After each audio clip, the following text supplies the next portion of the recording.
The other day I heard someone say money is the root of all evil, and they were referring to all of the stuff that's happening, in our country right now, and capitalism and whoopie whoopie whoop. The thing that drove me though is that they misquoted the scripture, which says, "For the love of money is the root of all evil." And understanding the difference between the two is the difference between making a godly declaration over your life and coming into agreement with something that's not godly.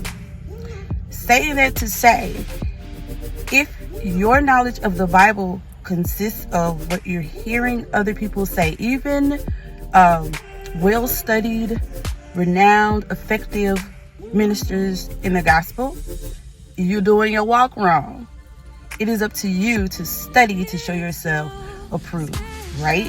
So, if you're kind of living on the edge and saying things you're not quite sure what it is that you're saying because you heard it from someone else and you think you may have read it, I want to encourage you to hop on, just play it with me.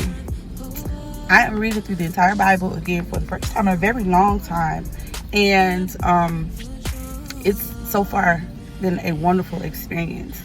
I'm not expecting anybody to finish it with me. This is a personal goal. But my goal is to encourage as many people as possible to read the word every day for the next 365 days, whatever it takes. Because it's you knowing what God says that propels you forward in your destiny. So come join me. Read the word. Study the word. See where the Lord makes you stop, pause, reflect, and say Selah. All right? We are reading Genesis 4, 5, 6, and 7 today. I've already read it.